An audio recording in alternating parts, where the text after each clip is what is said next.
Kemana itu Bapak tadi? Ya, Bunda Mary, silakan kalau mau bertanya. Oke, terima kasih Bang. Ya, selamat malam Bang Suma. Iya, malam. Ya, saya mau bertanya tentang penyaliban Bang Suma. Iya, silakan. Ya, eh, ada 3 pandangan proses penyaliban Isa Al-Masih. Kalau dalam Iya.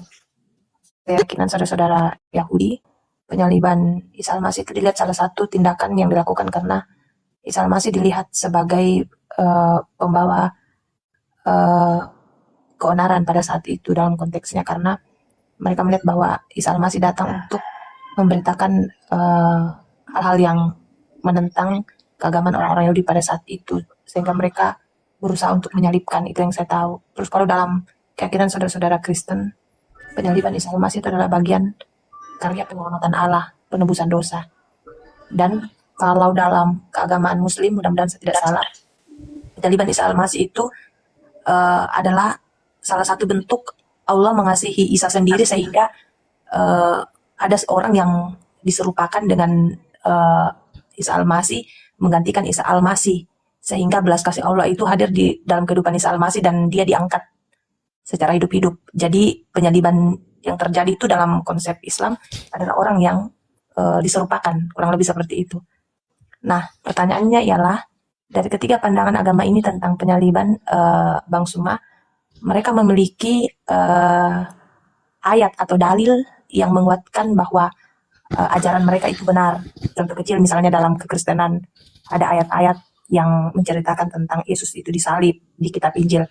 Nah, kalau di Islam sendiri, adakah ayat Al-Quran yang menguraikan bahwa memang Isa Al-Masih itu digantikan oleh orang yang menyerupai dia, sehingga penyaliban itu terjadi? Mendengar penjelasan Bang Suma tadi bahwa apa bedanya Al-Quran dengan hadis, dari pertanyaan saudara yang saya lupa namanya tadi yang turun itu, bahwa hadis itu memperlengkapi Al-Quran, Menjelaskan. menjelaskan Al-Quran seperti itu. Walaupun kedudukannya ya Al-Quran lebih di atas, tetapi hadis itu memperkuat apa yang ada dalam Al-Quran. Nah, itu pertanyaan saya, Bang Suma, adakah juga dalilnya atau apalah yang memang betul-betul mengatakan bahwa ada yang menggantikan Isa Al-Masih, orang yang menyerupai, orang yang diserupakan dengan Isa Al-Masih sehingga dia disalibkan? Itu Bang Suma. Oke, baik. Jadi yang harus dipahami di sini adalah latar belakang penyaliban. Jadi penyaliban itu bukan sesuatu yang diatur oleh Allah dan juga bukan sesuatu yang dipersiapkan oleh Allah. Enggak. Itu disebabkan karena adanya makar. Makar yang dilakukan kemudian oleh orang kafir, orang Yahudi yang ingkar kepada Nabi Isa alaihissalam. Nah, kalau di dalam Al-Quran, orang yang disalib itu adalah orang yang memerangi Allah, orang yang memerangi Nabi Musa, ajaran Nabi Musa, orang yang memerangi kemudian ajaran Nabi Isa, ajaran Yesus dalam hal ini. Al-Quran surah Al-Ma'idah ayat 33. A'udzubillahi minasyaitonirrajim. Innama jazaa'ul ladina yuharibuna Allah wa rasulah wa yas'auna fil ard fasadan aw yuqattalu aw yusallabu. Hukuman bagi orang-orang yang memerangi Allah dan yang memerangi Rasulnya dan membuat kerusakan di bumi hanyalah dibunuh dan disalib. Nah, kemudian Nabi Isa tidak memerangi Allah. Nabi Isa juga tidak memerangi para rasul. Dalam hal ini Nabi Musa, Abraham, Daud, Salomo, dan seterusnya. Itu tidak diperangi oleh Nabi Isa. Keadaan yang ada ketika Nabi Isa tidak memerangi Allah, tidak kemudian membenci ajaran pada para rasul, lalu kemudian orang-orang Yahudi mencoba untuk menyalibnya. Kategori salib yang diperuntukkan untuk yang memerangi Allah dan memerangi Rasulnya tidak terpenuhi oleh Nabi Isa alaihissalam, maka Allah menggagalkan upaya itu. Itu dulu, latar belakangnya dulu yang harus dipahami. Bahwasanya yang disalib adalah orang yang memerangi Allah, orang yang membenci Allah, orang yang memusuhi ajaran Allah, memusuhi Rasul Allah, utusan Allah. Nabi Isa tidak membenci, tidak memerangi, tidak membuat kerusakan. Nabi Isa tidak memusuhi para rasul. Nabi Isa adalah orang yang taat, dia adalah orang yang bertakwa kepada Tuhan, dan justru dia datang kemudian melarang orang-orang Yahudi untuk menanggalkan ajaran Tuhan yang datang kepada Nabi Musa. Jadi, Nabi Isa memenuhi syarat enggak untuk disalib? Kagak. Berarti ketika ada upaya untuk menyalib Nabi Isa, Allah Azza wa Jalla tidak mengizinkan itu terjadi. Tetapi apa yang terjadi kemudian? Nabi Isa tidak disalibkan, tapi orang-orang kafir mengatakan disalibkan. Orang-orang kafir mengatakan disalibkan. Maka apa kata Allah? Wa qaulihim. Maka aku hukum juga mereka karena ucapan mereka. Inna qatalnal Masih Isa bin Maryam Rasulullah wa ma qatalu wa ma salabu walakin syubbiha lahum wa innal ladzina ikhtalafu fi la fi syakkin min ma lahum bihi min ilmin illa ittiba'an wa ma qatalu yaqina. Jadi Al-Qur'an mengatakan, aku hukum mereka karena ucapan mereka yang berkata, sesungguhnya kami telah membunuh Isa Al-Masih putra Maryam, yang mereka ngejek, yang mereka hinakan dengan menamainya sebagai Rasulullah, padahal mereka tidak beriman kepadanya. Mereka mengatakan telah membunuhnya, padahal mereka tidak membunuhnya dan tidak pula menyalibnya, tetapi diserupakan bagi mereka orang yang dibunuh itu dengan Nabi Isa alaihissalam. Berarti ada penyaliban, ada. Cuman yang disalib ini bukan Nabi Isa, tapi orang yang diserupakan dengan Nabi Isa. Itu. Jadi penyaliban itu ada. Nah, muncul Kristen kemudian setelah penyaliban, jauh setelah penyaliban, Kristen muncul dengan mengangkat sebuah konsep bahwa kematian Yesus itu untuk dosa-dosa Kristen. Itu konsep yang dibuat-buat belakangan. Tidak ada narasi di dalam Al-Quran ataupun di kitabnya orang Yahudi. Bahkan kalau kita melihat dalam Ulangan 21, nomor 22, 23. Apabila engkau menghukum orang yang melakukan dosa yang sepadan dengan hukuman mati, lalu engkau kemudian hukum dia, jangan kau biarkan mayatnya semalam-malaman di atas tiang. Sebab orang yang dikutuk, orang yang dikutuk oleh Tuhan tidak boleh menyentuh tanah yang diwariskan kepadamu. Itu jelas itu. Berarti yang disalib ini menurut kitabnya orang Yahudi dan menurut Al-Quran adalah orang yang dikutuk oleh Tuhan. Bukan dikutuk oleh dosa-dosa. Bukan menanggung dosa-dosa. Bukan. Tetapi dikutuk karena ulahnya sendiri telah melakukan dosa. Nah, upaya-upaya yang dilakukan kemudian saya sebagai kristologi atau apologetika Islam, bagaimana di dalam Bible? Apa latar belakangnya? Ternyata betul, latar belakang keinginan membunuh Isa atau Yesus adalah kecemburuan orang-orang Yahudi terhadap apa yang dicapai oleh Yesus. Itu apa? Membangkitkan, bermujizat, bernubuat, mengusir setan, menyembuhkan orang buta, menyembuhkan orang lumpuh, orang kena penyakit sampar dan seterusnya. Orang kerasukan setan disembuhkan. Membuat kemudian orang Yahudi ini takut. Takut orang Yahudi ini. Ini Yesus kalau dibiarkan bahaya. Dia bisa mempengaruhi orang. Bahkan tertulis dengan jelas di dalam kitab Lukas 23 nomor 2. Di situ mereka mulai menuduh Yesus. Mereka berkata, kami dapati Yesus ini menyesatkan masyarakat.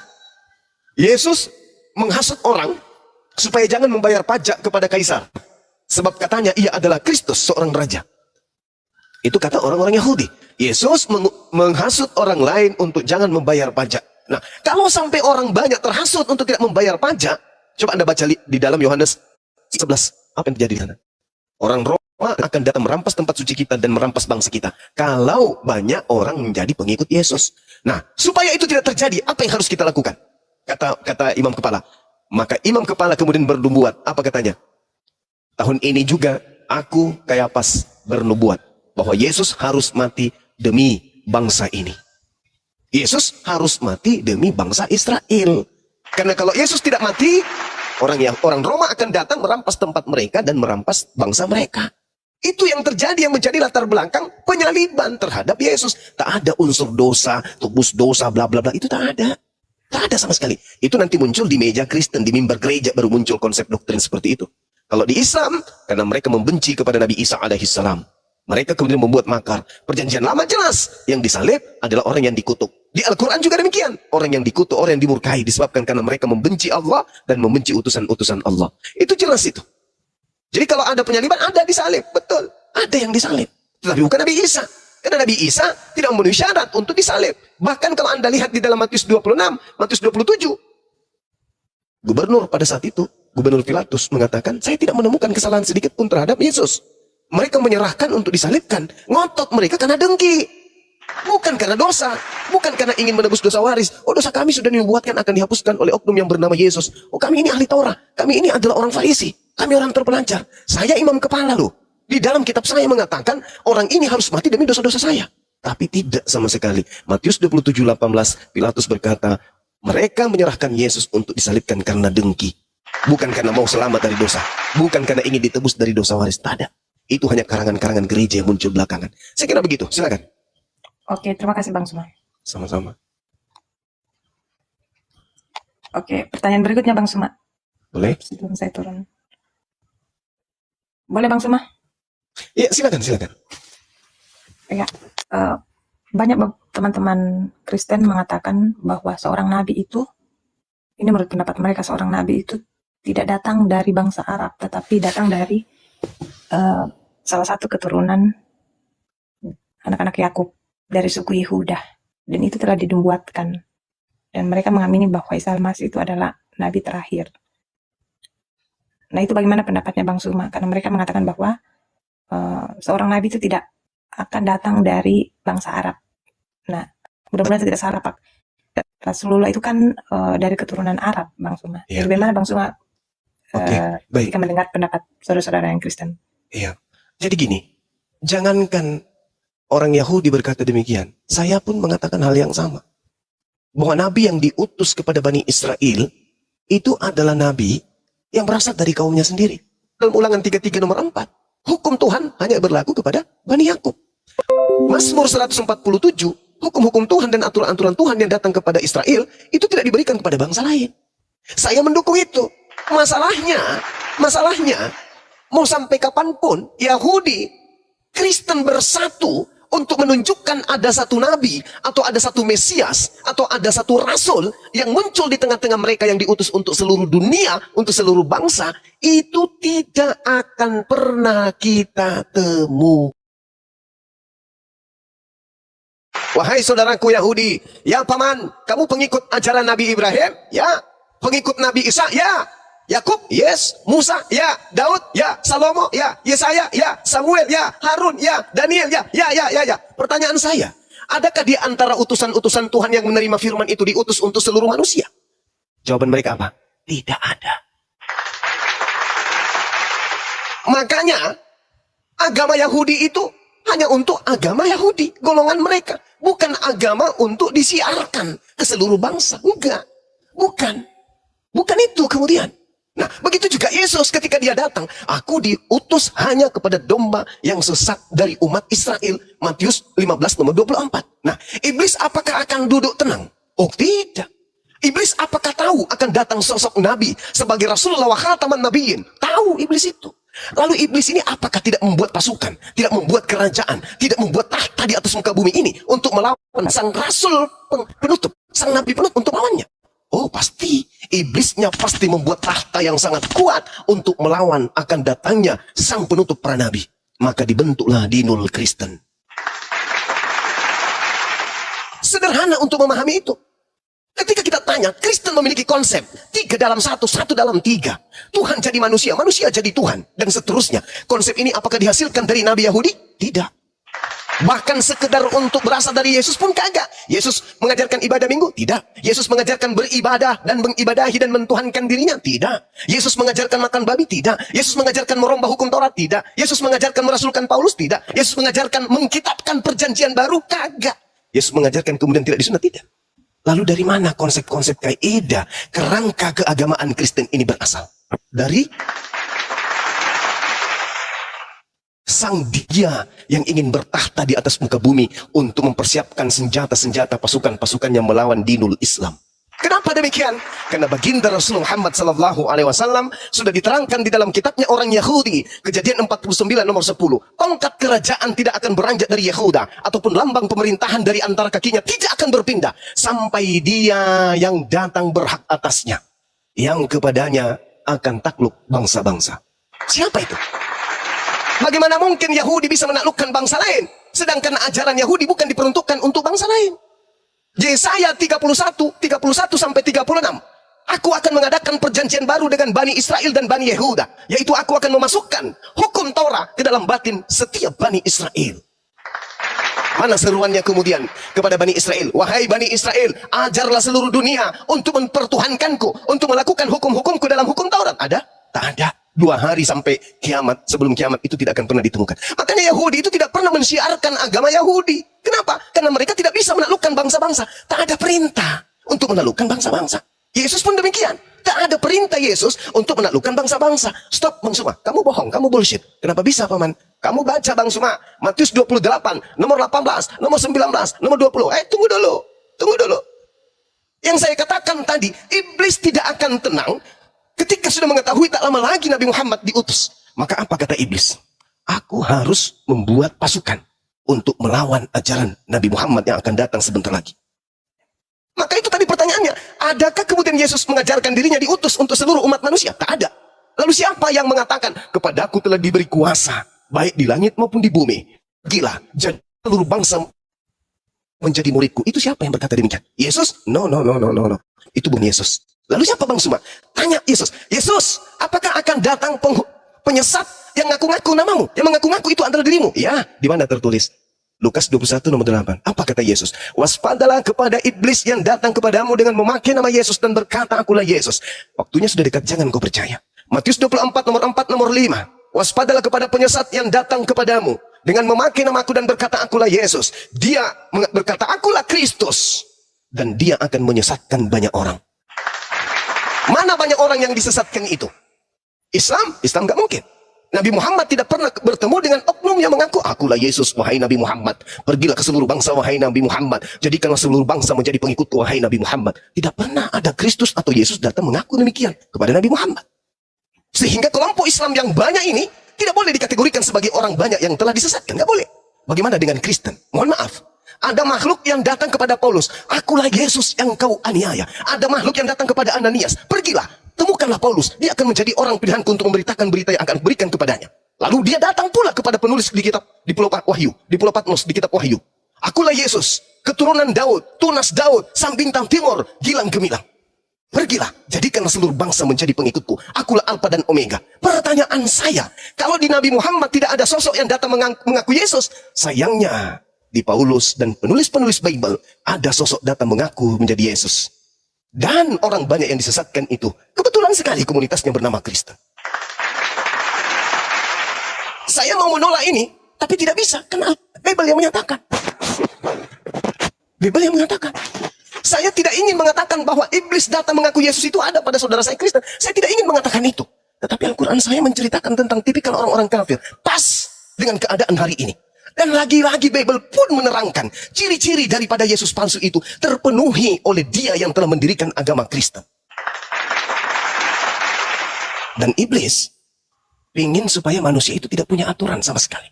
Apa bukti konkretnya? Ketika Adam dicipta, hanya ada satu perintah dari Allah. Jangan kau makan buah ilmu pengetahuan. Satu perintah ini pun digugurkan oleh iblis. Dengan kata lain, iblis menginginkan kebebasan terhadap manusia agar manusia itu tidak terikat oleh hukum-hukum Tuhan. Bebas, bas ayatnya binatang. Begitu kemudian Yesus datang, Nabi Musa datang. Ini nggak boleh, ini haram, itu haram, ini nggak boleh kau lakukan, ini perlu untuk kau tinggalkan. Iblis yang mengatakan apa? Segala sesuatunya halal bagiku. Tidak ada yang haram, yang masuk ke mulut tidak ada yang haram, yang keluar di jamban itulah yang menajiskan. Na'udzubillah, summa na'udzubillah. Siapakah beliau ini? Yang telah mengajarkan satu konsep. Nah ini, kembali kepada pesan Yesus. Waspadalah kepada Yesus palsu yang datang kepadamu dengan memakai namaku. Dan berkata, akulah dia. Waktunya sudah dekat, jangan kau percaya. Bahkan lebih lengkapnya lagi uraian itu, muncul di Matius 24. Nomor 23, 24, 25, 26, 27. Subhanallah. Jadi, saudari, saya menjelaskan berdasarkan dua data Al-Quran dan juga Bible. Tinggal saudari renungkan. Di mana Yesus pernah mengaku datang kepada seseorang dan seseorang itu banyak memiliki pengikut. Coba Anda lihat di dalam Matius 23 nomor 15. Celakalah engkau wahai ahli Taurat, orang Farisi, orang munafik. Engkau menjelajahi daratan, kemudian menyeberangi lautan, mentobatkan orang. Setelah dia bertobat, kau jadikan dia orang neraka dan 2 kali lebih jahat daripada engkau sendiri. Siapa orang Farisi, siapa ahli Taurat yang menjelajahi daratan, menyeberangi lautan, mentobatkan orang dan pengikutnya separuh penduduk bumi? Itu siapa? Karena penyesat ini mengaku bertemu Yesus. Jadi apabila ada orang berkata ada Yesus di sini, ada Yesus di sana, jangan kau percaya. Camkanlah, aku sudah mengatakannya terlebih dahulu. Apabila ada orang berkata ada Yesus di padang gurun, ada Yesus dalam bilik, jangan kau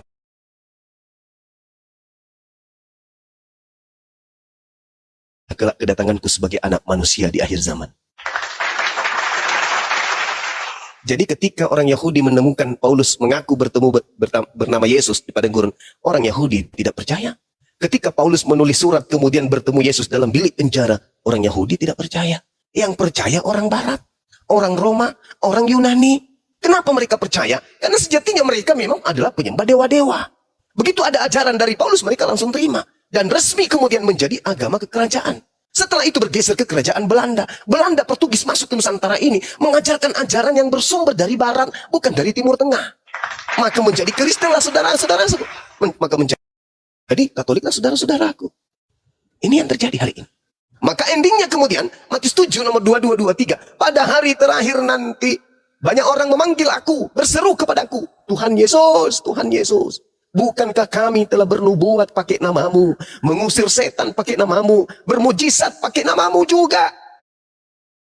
Apa kata Yesus? Pada hari itulah, pada saat itulah aku berterus terang kepada mereka, enyahlah daripadaku, kalian semua adalah pembuat kejahatan. Siapa kira-kira ini? Islam? Gak mungkin. Hindu? Gak mungkin. Buddha? Gak mungkin. Satu-satunya kandidat adalah Kristen. Pertanyaannya kemudian, loh, orang ini bisa mengusir setan loh. Orang ini bisa bermujizat loh. Bahkan bernubuat pun bisa pakai nama Yesus loh. Kurang apa lagi? Jawabannya sederhana. Mereka bernubuat, mereka mengusir setan, mereka bermujizat menggunakan nama Yesus. Betul. Tapi Yesus yang mereka sebut adalah Yesus yang datang kepada Paulus yang ngaku-ngaku aku.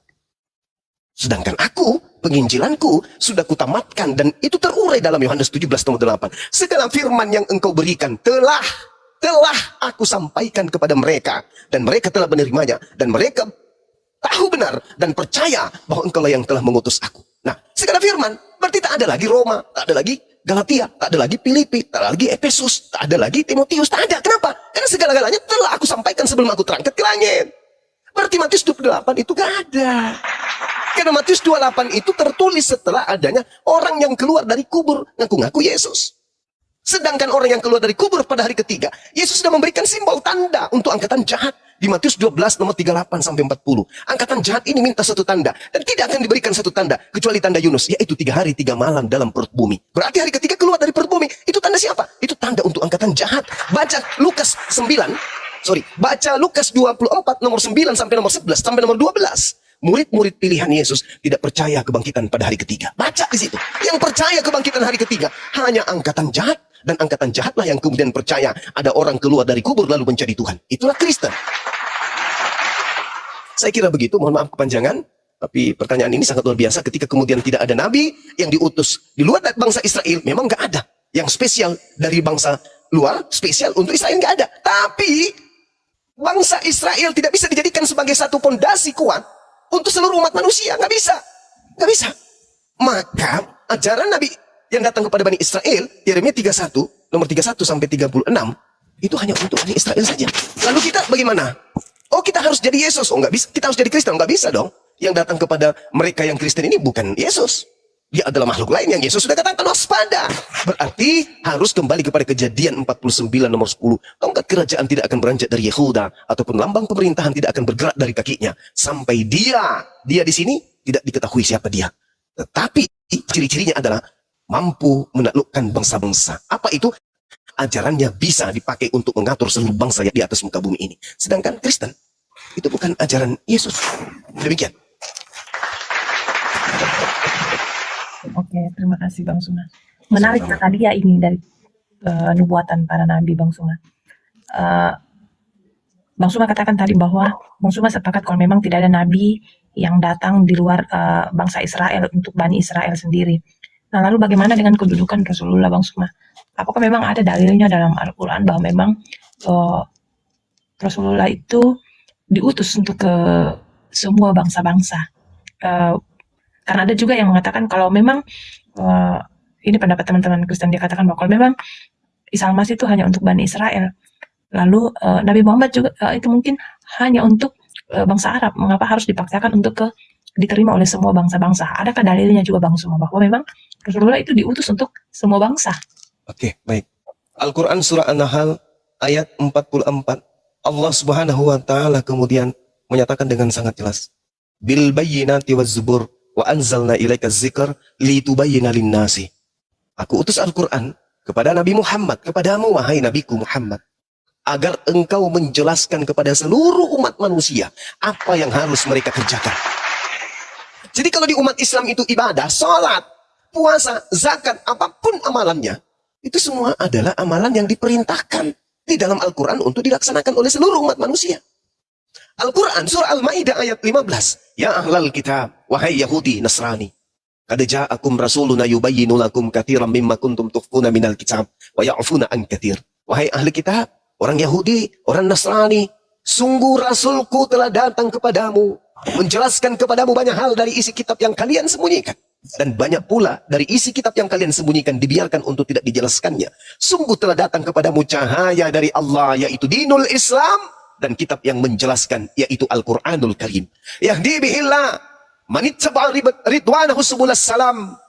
Dengan Al-Quran itu Allah memberi petunjuk kepada seluruh umat manusia yang mengikuti keridaannya kepada jalan keselamatan.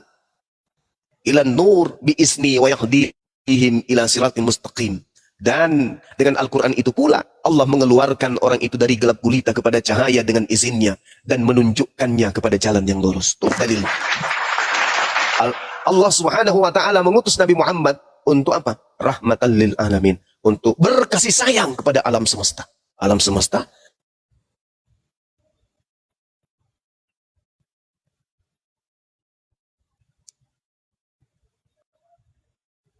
Cek, suaranya hilang dulu enggak? Cek 1 2 3. Jaringan. Oh, sinyal kali ya. ya gimana? Ya, sekarang udah bagus dulu enggak? Tadi hilang suaranya. Oke, makanya di dalam Al-Quran itu, saudari, ayat-ayatnya diserukan untuk seluruh umat manusia. Ya ayuhan nas, u'budu rabbakumul ladzi khalaqakum walladzina min qablikum la'allakum tattaqun. Ya ayuhan nas, kulu mimma fil ardi halalan thayyiba. Ya ayuhan nas, taqu rabbakumul ladzi khalaqakum min nafsin wahida. Ya ayuhan nas, qad ja'akum rasuluna bil haqq. Seruannya, wahai seluruh umat manusia, wahai seluruh umat manusia, wahai seluruh umat manusia. Sedangkan Yesus dan juga Nabi Musa, ya Bani Israel, ya Bani Israel, ya Israel, ya Bani Israel, ya Bani Israel, Shema Israel. Israel aja yang diseru. Yesus tidak pernah menyuruh kepada seluruh umat manusia. Tapi kalau Nabi Muhammad, ya ayyuhan nas, qad ja'akum rasul bil haqqa min rabbikum fa aminu khairan lakum. Dan seterusnya. Wahai seluruh manusia, wahai seluruh manusia. Berarti siapapun yang merasa manusia, itu dipanggil oleh Rasulullah. Ya ayuhan nasu qad ja'akum burhan. Ya ayuhan nasu qad ja'atkum mau'idatun min rabbikum. Ya ayuhan nasu taqu rabbakum. Inna zalzalatas sa'ah. Semua diajak. Sedangkan Yesus pernah nggak menyuruh seperti itu? Tidak. Lalu kita ini gimana dong? Kalau Yesus itu sebagai juru untuk selama-lamanya. Kita gimana? Kita nggak pernah dipanggil. Maka muncul kemudian penghuni alam gelap. Pergilah ke seluruh dunia, jadikanlah seluruh bangsa menjadi pengikutku. Itu ucapan siapa, Cak Ayu? Itu bukan ucapan Yesus. Makanya mengatakan waspadalah. Jadi Nabi Muhammad SAW itu diutus untuk kita semua. Kenapa Al-Quran itu dipertahankan? Bahasa aslinya sampai hari kiamat. Karena Al-Quran diperuntukkan untuk seluruh umat manusia. Hari ini, sekiranya saya harus menjadi Kristen, karena agama yang benar dan yang terakhir untuk seluruh manusia itu adalah Kristen, maka tentu otak saya, akal saya akan mencari original teks ucapan-ucapan Yesus. Apakah itu bisa saya temukan? Ternyata nggak bisa. Lalu bagaimana saya mau meyakini iman saya? Kalau yang yang ada cuma terjemah, itu pun terjemahan hasil revisi. Revisi. Saya cinta kepada Yesusku. Saya ingin mengetahui ucapan Yesusku. Saya ingin mendengarkan kata-kata yang keluar dari mulut Yesusku. Pingin. Aku tidak mau mendengarkan ucapan-ucapan dari mulut-mulut pendeta dan pastor dan juga penerjemah-penerjemah Bible. Aku cinta kepada Yesusku. Please, tunjukkan kitabnya. Ketika dikatakan dalam Markus 1:14, Yesus kemudian ke Galilea, lalu mengajarkan Injil Kerajaan Allah. Please, pingin saya mendengar. Markus 14, pingin saya mendengarkan ucapan-ucapan Yesus yang keluar dari mulut Yesus itu yang mana? Segala firman yang engkau berikan kepadaku telah aku sampaikan kepada mereka. Mana segala firman itu? Aku tidak berkata-kata dari diriku sendiri. Apa yang aku katakan adalah apa yang diperintahkan oleh Bapa untuk aku katakan, aku sampaikan. Mana ucapan-ucapan Yesus yang tidak tercampur dengan pengarang-pengarang itu? Rindu aku. Tapi itu tidak bisa ditemukan. Kalaupun ditemukan, ternyata itu hanya untuk kaumnya Bani Israel. Lalu saya mau kayak mana? Mau nebeng, jadi domba. Padahal saya bukan domba. Jadinya kena serigala berbulu domba. Serigala nyamar domba. Saya tidak bisa membohongi diri saya. Sebagaimana Al-Quran mengatakan, yukhadi'unallah walladzina amanu wa ma yakhda'una illa anfusahum wa ma yasurun. Orang-orang kafir itu ingin menipu Allah, menipu orang-orang beriman. Tapi sesungguhnya mereka hanya menipu diri mereka sendiri. Bagaimana mungkin saya mengatakan Yesus, Yesus, Yesus, Yesus, sedangkan mulut Yesus, aku diutus hanya kepada domba yang sesat dari Bani Israel. Itu penipuan terbesar yang terjadi pada diri manusia, diakibatkan oleh ulahnya sendiri. Tapi ketika Nabi Muhammad datang ke atas muka bumi, hidup 1400 tahun silam, aku masih mampu melihat bacaan-bacaan yang terlontar dari mulutnya. Ya ayuhan nas, in kuntum fi raibi minal baqf, dan seterusnya. Bisa aku melihat bacaan-bacaan yang terlontar dari mulutnya. Saya bisa belajar kemudian tentang huruf-huruf yang terlontar dari mulutnya. Saya bisa memaknai tanda-tanda bacaan dari kitab suci yang dihantarkannya, tanpa ada perubahan, tanpa ada dirubah, dan hanya disuguhkan terjemah. Yang menerjemahkan juga bukan seorang yang suci, yang menerjemahkan juga bukan seorang rasul, bukan seorang nabi. Dia hanya manusia yang punya kemudian amanah diberikan untuk menerjemahkan. Tapi benar tidaknya, satu konsep yang betul adalah terjemahan itu bukan firman Tuhan. Makanya bisa dikritik, bisa dikoreksi, bisa direvisi. Kenapa? Karena bukan firman Tuhan. Lalu mana firman Tuhan yang harus menjadi patokan hidup saya dalam beragama? Saya tidak mau hidup sia-sia. Maka, karena Al-Quran diturunkan untuk seluruh umat manusia, dan Al-Quran mengatakan, Inna nahnu nazzalna zikra wa inna lahu lahafizun. Aku Tuhan pencipta langit dan bumi yang mewahyukan Al-Quran, dan aku juga yang akan menjaganya. Terbukti 1400 tahun lebih Al-Quran terjaga. Sampai kapan? Sampai manusia penghabisan. Kenapa demikian? Karena Al-Quran juga diperuntukkan untuk mereka.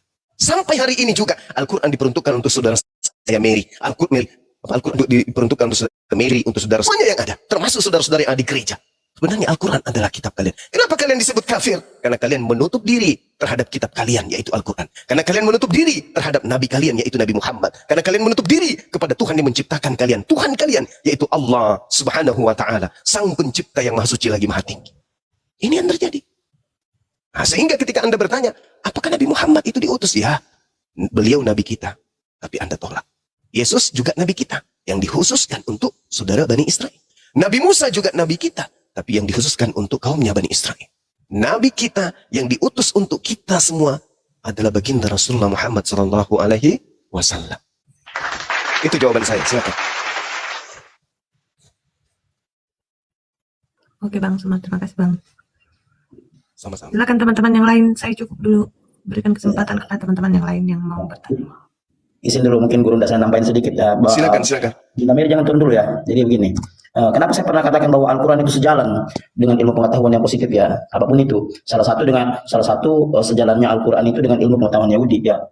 Kenapa orang-orang Yahudi itu tidak pernah mau kalau tidak ada sinagoge itu mereka tidak mau sembahyang di gereja? Karena mereka sangat meyakini bahwa gereja itulah tempat penyembahan berhala. Mereka lebih memilih masjid. Nah, tentunya ada alasannya ya. Ada alasannya. Jadi kalau kita lihat ya, salah satu alasan yang paling fundamental orang-orang Yahudi itu tidak pernah mengakui orang yang tersalib itu adalah Mesias asli tapi Mesias palsu, karena memang mereka sudah menubuatkan ini ya, bahwa yang mati di atas kayu salib sebenarnya seorang nabi palsu yang mati minum racun. Kan seperti itu. Ini kan sudah kita bahas berkali-kali ya. Mungkin Bunda Mary bisa lihat ayatnya itu. Kalau mau digali ya secara epistemologi, Bunda Mary bisa lihat di Yeremia 23:15, bisa lihat di Mazmur 69 ayat 21, dan yang seperti yang dijelaskan Bang Suma tadi. Jadi begini, betul ada penyaliban, tapi siapakah yang disalib itu? Ya, kalau dikatakan yang disalib itu Mesias asli, maka akan menabrak seluruh pengetahuan Yahudi. Itu. Mengapa kalau orang-orang Kristen berkhotbah di depan orang Yahudi sangat marah, bahkan ada yang diludahi, ditendang, dipukul. Kenapa seperti itu? Menurut mereka, ajaran Kristen tidak sejalan dengan ilmu pengetahuan mereka, sementara mereka itu orang cerdas, gitu. Mereka lebih memilih sembahyang di masjid, tidak ada sinagoge, karena mereka pikir ini Islam adalah satu turunan dari mereka. Kan seperti itu. Sebenarnya sudah menjawab juga pertanyaan Bunda Mary tadi ya.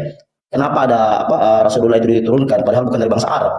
Nah, Bunda Mary bisa kaji ya, mulai dari Kejadian 17 ayat 20 itu. Mohon dicatat ayatnya. Jadi kalau Bunda Mary mengkaji ini ya, belajar menggunakan akal sehat Bunda Mary akan ketemu bahwa Rasulullah itu sebenarnya memang sudah dinubuatkan dalam kitab Yahudi. Itu.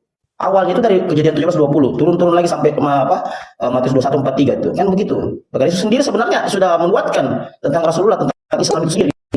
Hanya memang sistem pembelajaran ya dalam dunia kekristenan itu tidak melakukan deep learning ya, atau pendalaman pembelajaran. Kan seperti itu Bunda Mary.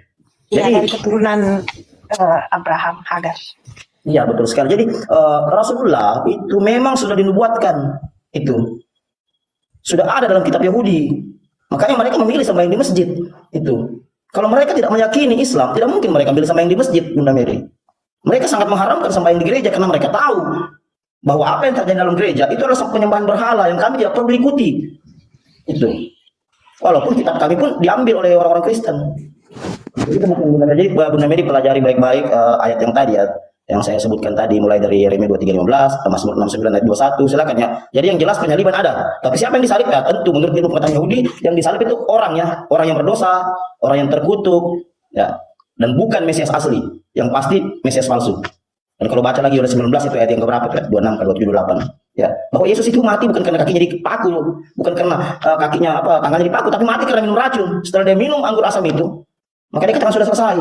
Coba Bunda Mary itu simpan tuh balok ya, balok itu tuak ya, Toraja balok. Coba simpan 1 bulan tuh, baru Bunda Mary minum. Itu racun.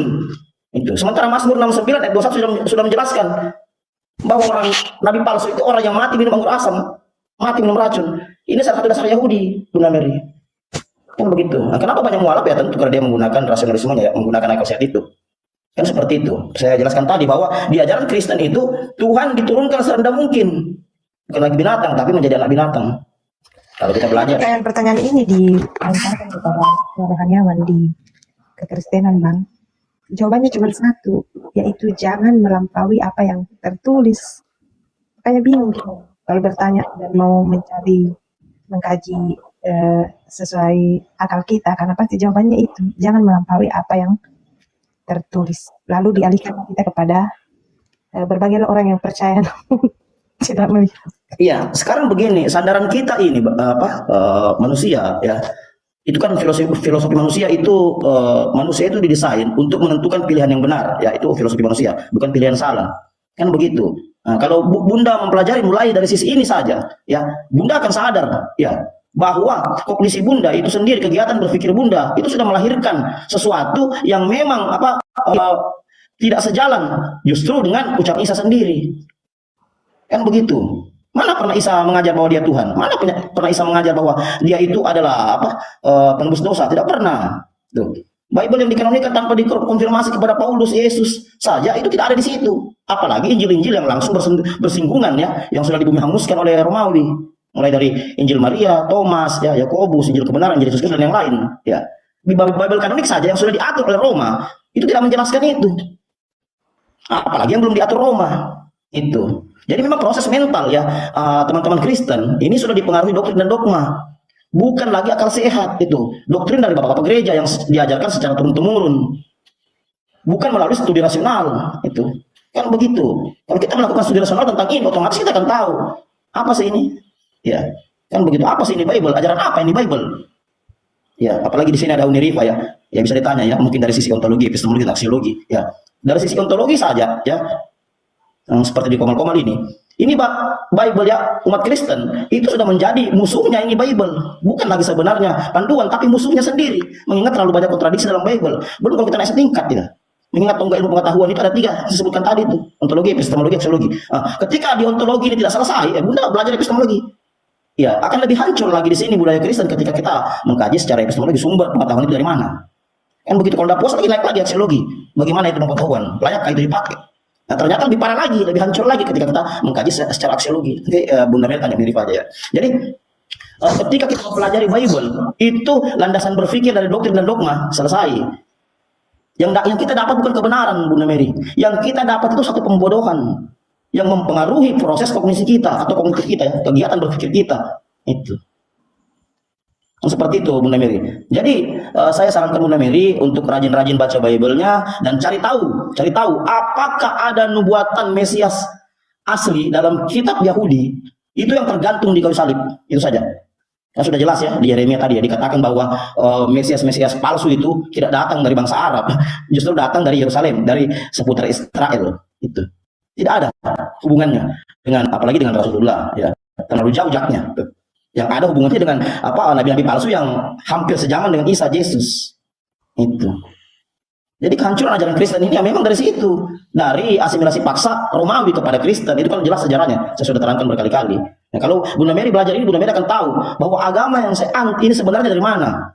Itu dari mana? Dari Yesus kah? Dari Paulus kah? Kan begitu. Atau dari Roma kah? Kan begitu.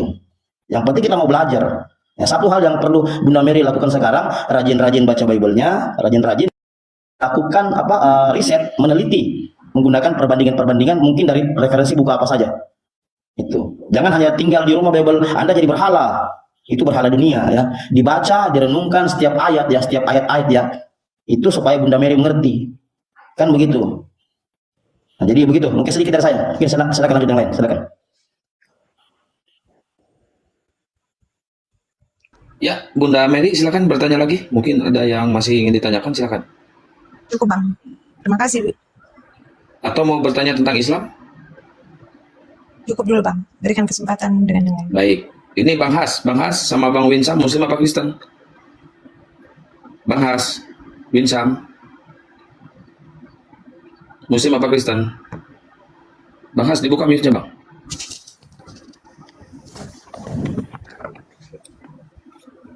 Bang Winsam, Muslim apa Kristen? Wah, nggak ada suara. Mungkin Gurunda mau menambahkan? Silakan Gurunda. Suara saya masih kedengaran nggak nih? Masih. Masih, ya. Insya Allah.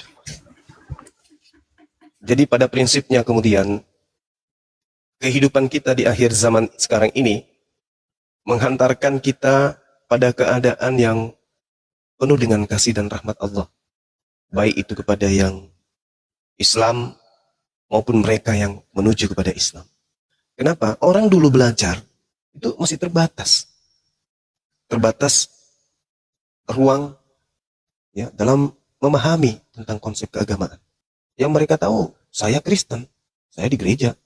Tidak mengetahui tentang apa itu Islam, apa itu Al-Quran. Dengan cara apa saya harus belajar Islam? Dengan cara apa saya harus belajar Al-Quran?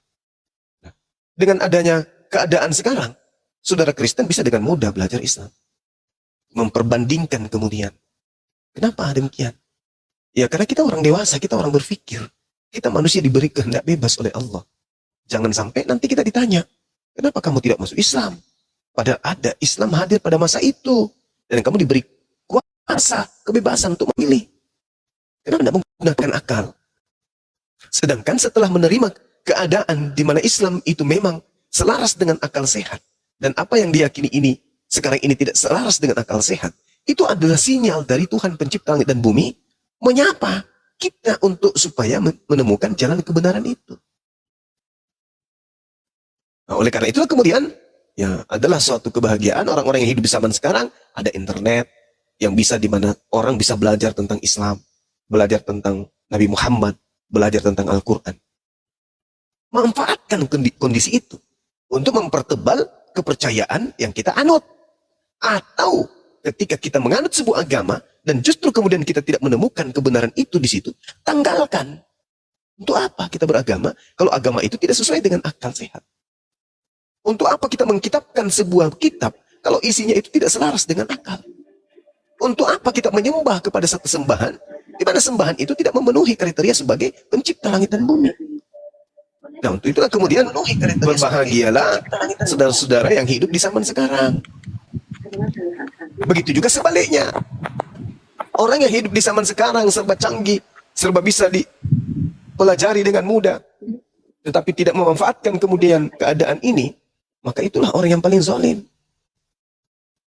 Makanya dalam Al-Quran surah As-Saff, Allah Subhanahu wa Ta'ala kemudian menjelaskan dengan sangat jelas di sana. Jelas, terinci, terukur, dan memang keadaannya seperti itu hari ini. Allah menjelaskan bahwa siapakah orang yang zalim ini? Wa man azlamu mimman iftara 'ala Allahil kadhiba wa huwa yud'a ila al-Islam. Allahu la yahdil qaumal zalimin. Siapakah yang lebih zalim daripada orang-orang yang mengada-adakan kebohongan tentang Allah, padahal dia diajak kepada agama Islam. Dan Allah tidak memberi petunjuk kepada orang-orang yang zalim. Siapa orang zalim itu yang tidak diberi petunjuk? Orang yang sudah tahu, tidak mungkin Tuhan itu digantung. Tidak mungkin itu Tuhan mati. Tidak mungkin Tuhan itu kemudian dilahirkan. Tidak mungkin Tuhan itu kemudian dikandung. Tidak mungkin, tidak mungkin. Tapi tetap saja mengimani, mempercayainya. Maka itulah yang disebut zalim. Wa man azlamu mimman iftara 'ala Allahil kadhiba wa huwa yud'a ila al-Islam.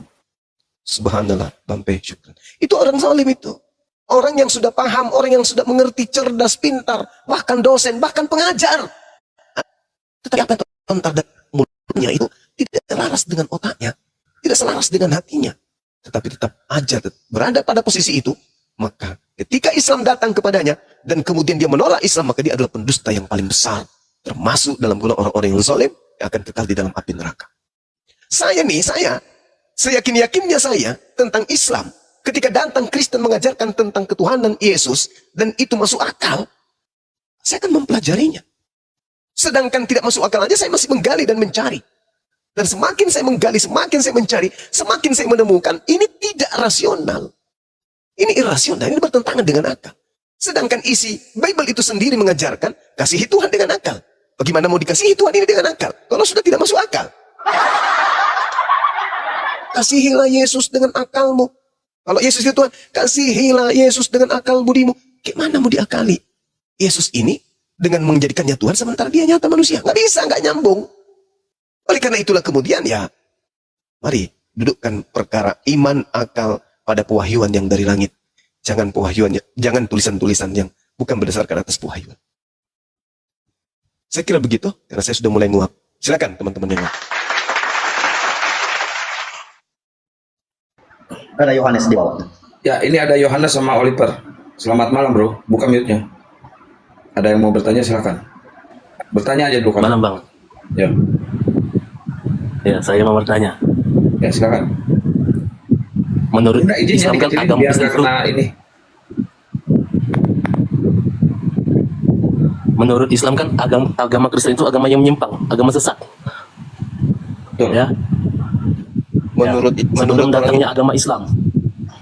Ya. menurut orang Yahudi jauh sebelum Islam, dia mengatakan Kristen itu Ya. adalah agama sesat. Ya kan sebelum itu Islam juga kan ngomong kayak gitu. Agama Kristen itu agama menyimpang, agama Orang sesat. Yahudi yang mengatakan itu Lalu dulu. Tuhan menurunkan agama Islam untuk meneruskannya kan? Begitu kan? Betul. Nah, kita tahu jarak agama Kristen sama agama Islam itu hampir 600 tahun kan? Ya. Ya, yang jadi pertanyaan saya ini, kalau agama Kristen itu agama sesat, agama penyimpang lah, kenapa Tuhan dalam tanda kutip mendiamkan eksistensi agama ini? Coba jawab. Ya. Kenapa Allah kemudian mendiamkan keadaan itu? Karena Allah sudah memberi akal kepada manusia. Manusia bukan robot. Manusia dikasih kemudian kebebasan. Dengan uraian kitab. Kamu melakukan kebaikan yang dihasilkan jannah. Kamu melakukan keburukan yang dihasilkan neraka. Allah sudah memberikan itu. Wa qulil haqqu min rabbikum, kebenaran sudah dituangkan oleh Allah di atas muka bumi ini. Yang mau beriman silakan, yang tidak mau beriman silakan. Kalau yang Anda katakan tadi harus terjadi, maka pertanyaan saya balik. Kenapa harus ada perjanjian lama? Kenapa tidak perjanjian baru saja? Kalau ternyata perjanjian lama juga akan dihilangkan, ditinggalkan, tidak diberlakukan lagi. Kenapa harus berubah menjadi Kristen? Kenapa nggak Yahudi saja kita semuanya? Itu pertanyaan yang sama. Artinya bahwa kita dituntut untuk menggunakan akal sehat. Untuk menjadi manusia yang sempurna, maka diberikan akal sehat. Untuk memilih mana yang benar, mana yang salah. Tuhan itu tidak seperti seorang bapak yang melihat anaknya mana nakal, mana yang ini, langsung dicambuk. Enggak. Tuhan itu memberikan keluasan, memberikan kemudian wewenang, memberikan kehendak free will, bebas terhadap kita. Kitalah yang berpikir, apakah betul menyembah manusia yang kata jelmaan Tuhan itu adalah satu perintah? Mana perintahnya? Enggak ada kan? Sederhana. Kenapa Anda lakukan perintahnya tak ada? Kan begitu. Jadi terlalu tinggi kita menghayal 600 tahun setelah. Kenapa kemudian Tuhan? Pertanyaannya sederhana. Ada nggak perintah Tuhan untuk menyembah anak Maria? Nggak ada kan? Ya, kenapa Anda lakukan? Oleh karena justru karena itulah kemudian Islam didatangkan. Karena sudah terlalu banyak orang yang sesat oleh iblis. Maka Islam datang untuk menyelamatkan orang-orang ini. Toh kalau Anda sudah menemukan Islam, sudah bertemu dengan ajaran Islam, tapi Anda tetap saja memilih ajaran kekufuran, ya itulah yang dikatakan oleh Yesus, 2 kali lebih jahat daripada engkau sendiri. Kenapa 2 kali lebih jahat? Orang yang zaman itu mungkin mereka kemudian menuhankan Yesus karena tak ada agama yang menyeimbangkan. Tapi ketika sudah datang Islam, masih juga menyembah Yesus, itu 2 kali lebih jahat daripada ahli Taurat.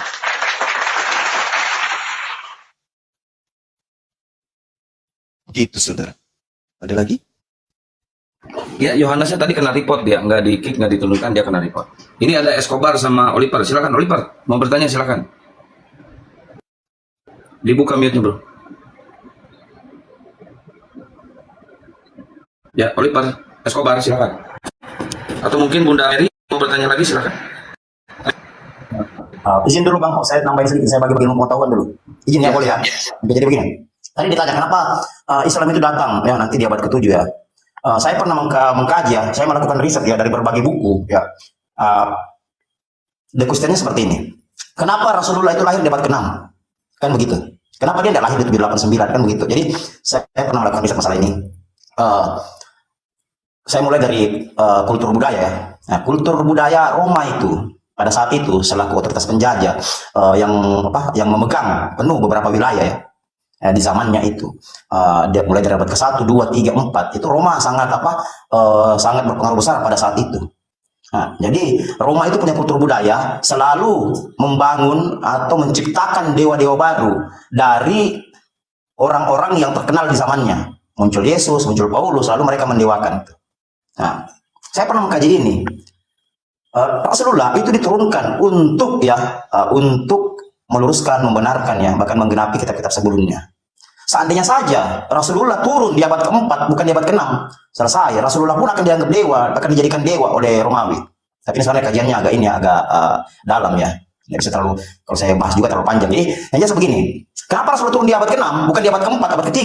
Karena kalau Rasulullah turun di abad ke-3, abad ke-4, maka orang Roma pun akan mendewakannya. Mengingat pada saat itu sejazirah Arab masih masuk wilayah jajahan Romawi. Itu secara historikal. Ya. Nah, terkait Rasulullah yang sudah dinubuatkan, sebenarnya ini hitungannya sudah ada. Hitungannya sudah ada. Dalam Kejadian 17:20 itu sudah disampaikan bahwa turunan Ismail akan melahirkan 12 raja, kan begitu. Tapi cerita di ayat selanjutnya ayat 25 ya, itu di situ ada Nebaid dan saudara-saudaranya. Sebenarnya bukan ditujukan untuk ini, tapi ditunjukkan untuk seorang raja itu yang ada ya, yang ada setelah Isa. Kan begitu. Kalau kita perhitungkan ya, baik pernah mengkaji dalam ya, mulai dari abad ke-1 Yesus itu lahir tahun 4 sebelum Masehi ya. Dan sekitar 30 sebelum Masehi menurut Kristen ya. Itu kalau kita berhitung dengan maksimum kepemimpinan seorang raja seorang Yahudi, itu maksimumnya 50 tahun. Kan begitu. Berarti kalau kita bagi 600 dengan 50, ini akan menghasilkan 12. Angka 12. Berarti dalam Kejadian 17 ayat 20, ini kalau tidak sembah mengatakan bahwa saya akan memberkati keturunanmu akan melahirkan 12 raja. Kenapa bukan 13, 14, 15? Kenapa dia memilih angka 12? Berarti kenapa sudah bahwa Rasulullah memang menggenapi ini. Ini yang tidak dipelajari mungkin karena saya melakukan secara deep learning ya, terlalu dalam untuk mempelajari. Makanya orang berpikir seandainya ini Rasulullah turun di abad ke-1, abad ke-2 selesai ini. Ya selesai. Mungkin akan ada lagi di atasnya. Karena Roma punya otoritas penuh pada saat itu untuk orang terkenal pada saat itu. Makanya diturunkan abad ke-6. Karena abad ke-6 ya Jazirah Arab sudah tidak dikuasai lagi oleh Roma. Itu. Dulu Roma di abad ke-4 itu puncak kejayaannya. Bahkan sampai di Afrika. Kalau kita lihat ada raja Rasulullah itu Roma. Ini yang perlu kita pelajari. Jadi untuk Bunda Mary dan teman-teman yang lain yang mempertanyakan kenapa Rasulullah itu 600 tahun setelah Isa diturunkan, sebenarnya salah satu epistemologinya, salah satu untuk menggenapi apa yang dikatakan Tuhan kepada Israel Kejadian 17:20 itu. Dia katakan di situ 12 raja ya. Jadi sinyalnya itu gangguan itu merah sinyalnya Bang Goto. Oke. Sinyal Bang Goto merah itu. Putus-putus sinyalnya Bang Goto. Ke YouTube putus-putus. Oke, lanjut kalau gitu Ya, Bang. perbaiki dulu Bang Goto. Siap. Ini Bunda Mary silakan dilanjut atau Bang Escobar Muslim apa Kristen? Escobar dibuka mute-nya.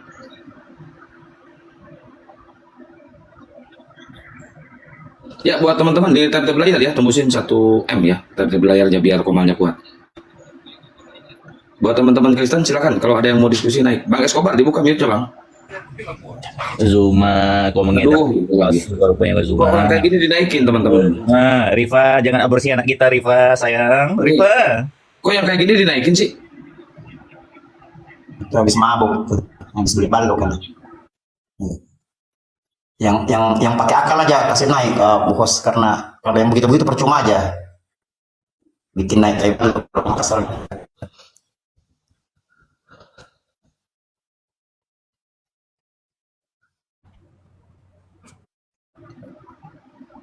Ya Neon, selamat malam Neon. Neon.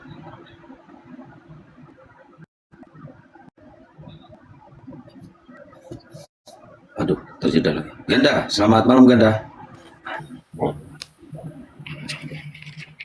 Ganda.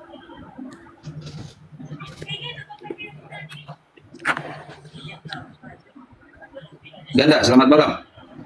Yuk, selamat malam juga. Ya, dari Kristen ya Bang? Ya, Ya, silakan Bang. Abang mau membantah yang di atas ini temanya Yesus utusan Tuhan, Yesus atau Yesus duta Tuhan.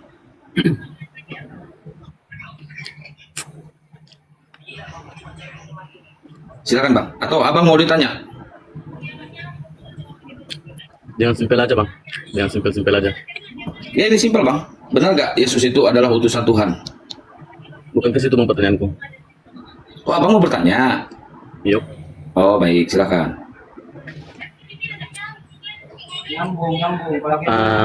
Tunggu.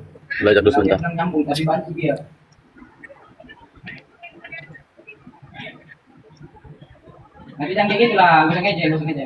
Nah Bang, Yuk. silakan Bang. Jadi lupa aku apa yang aku tanyakan, tunggu bentar. Lupa. Abang lupa nggak dengan nama Tuhan Abang?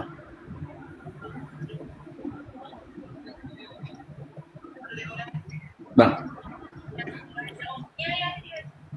Bang Ganda. Oh, Ini ganda ini. campuran atau ganda? Ini yang mau aku tanyakan. Ini. Oh, ya. 1, 2,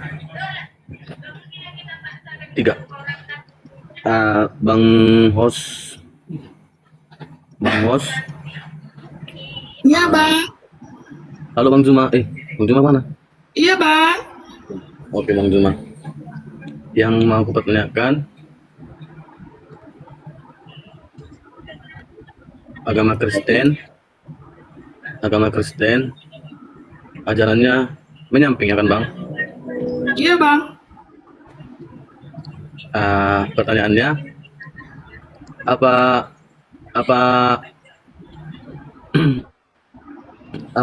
agama Islam sebagai penyelamat untuk agama Kristen gitu Bang, menurut ajarannya? Apa sih Bang pertanyaannya? Enggak, aku mau nanya gini.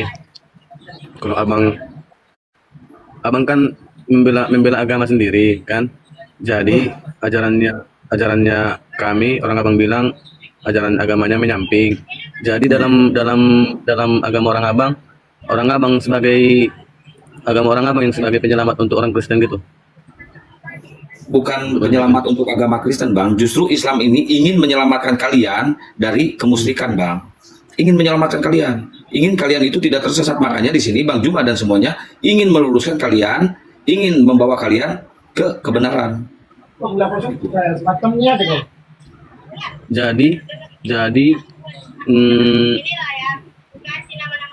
Jadi kalau orang agama Kristen percaya sama keyakinannya dan tidak mendengarkan apa yang dibilang abang, gimana orang abang, apa namanya, pendapat orang abang soal itu? Ya, Abang akan kekal di neraka Bang. Kalau Abang masih menuhankan anak manusia. Jadi misalnya kalau agama Kristen ke neraka seluruhnya agama Kristen, apa agama Islam ikut juga kena batunya gitu?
kalau kamu tidak mendengarkan ucapan Nabi yang sama seperti Musa itu, maka kamu akan dibasmi. Kamu akan dibasmi dari umatmu sendiri. Artinya, ada sosok Nabi yang datang, Nabi itu sama seperti Nabi Musa. Siapapun yang tidak mendengarkan ucapan Nabi itu, maka dia akan dibasmi oleh Tuhan. Itu dulu, selesaikan. Gak usah ke Al-Quran, terlalu ketinggian. Sekarang tanya diri saudara, siapa Nabi yang sama seperti Musa? Orang yang tidak mendengarkan Nabi tersebut akan dibasmi, akan diperangi, akan dibinasakan. Nabi mana yang dimaksud itu? Menurut saudara. Jadi dari dasar Bible aja dulu, belajar pelan-pelan untuk mengetahui Bible. Apa sih maksudnya ini? Bukankah dalam kitab Tauratmu telah dikatakan bahwa Tuhan akan membangkitkan bagimu seorang Nabi, bukan seorang Tuhan. Di antara saudara-saudaramu, sama seperti aku, dengarkanlah dia dalam segala sesuatu yang dikatakannya kepadamu. Dan akan terjadi bahwa semua orang yang tidak mendengarkan Nabi itu akan dibinasakan dari umat kita. Nah, ini dulu. Kamu selesaikan ini dulu. Siapa Nabi yang sama seperti Nabi Musa itu? Misalnya Yesus. Siapa yang tidak mendengarkan ucapan Yesus akan dibinasakan. Nah, Anda mendengarkan ucapan Yesus kagak? Mana ucapan Yesus yang Anda dengar sampai Anda menyembahnya? Sampai Anda ke gereja? Sampai Anda menjadi Kristen? Mana? Nggak ada kan? Nah, berarti Anda tidak mendengarkan perkataan Yesus. Berarti Anda akan dibinasakan. Gitu loh. Jadi yang membinasakan Anda itu adalah pencipta langit dan bumi. Itu yang pertama. Yang kedua, bukan setiap orang yang memanggil aku Tuhan, Tuhan akan masuk ke dalam kerajaan surga. Akan masuk ke dalam surga. Melainkan mereka yang melakukan kehendak Bapa. Pada hari terakhir nanti banyak orang memanggil aku Tuhan. Bukankah kami bermujizat, bernubuat, mengusir setan pakai namamu? Pada hari itu juga aku Yesus akan berkata dan berterus terang kepada mereka.